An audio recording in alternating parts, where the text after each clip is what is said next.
I'm not the type of person who just wishes evil on people. I don't wish for people to die, to get shot. I believe that anybody who's out there with extreme views that I feel like are dangerous, I feel like that same person could be somebody who one day could be convinced to be a peacemaker. As a parent, I don't want to see anybody's parent taken away from them. I'm just not that person. Charlie Kirk deserved this. He had it coming. I'm just not here for it.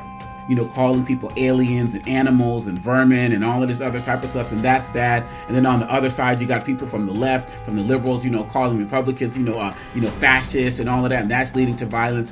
And I believe that that's a false equivalence, because in many issues with these, people who are being demonized, who are, immigrants, undocumented people, they're not doing anything towards anybody.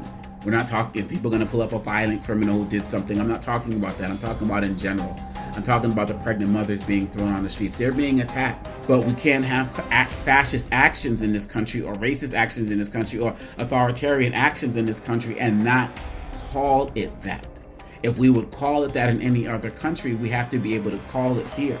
So call it out here. So again, we can't have this false equivalence of the violence. Yes, violence comes from all sides of the spectrum, but Republican leaders are the ones on the leadership side who embrace calls for violence and don't condemn it enough when it happens to people they don't care for, like Paul Pelosi, who Trump joked about, and several other people who he has joked about. And we have to be real about that. Charlie Kirk shouldn't have been murdered today. The school shooting in Denver should not have happened today. The 2 kids who were murdered in Minneapolis and the 17 others who were shot shouldn't happen today. But it does. And it happens on a regular basis. And we have to call it out and confront it. And we know that these Republicans are not going to do that. Many of them are already saber rattling. Many of them are already riling up their base for whatever they're going to do next.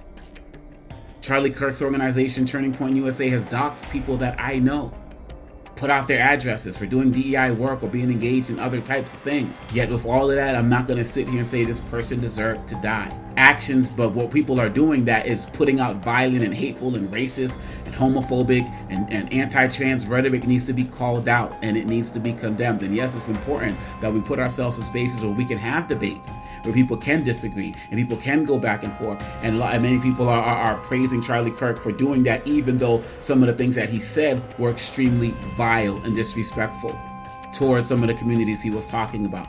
But I do believe we need to put ourselves in positions where we are able to do the work towards finding common ground.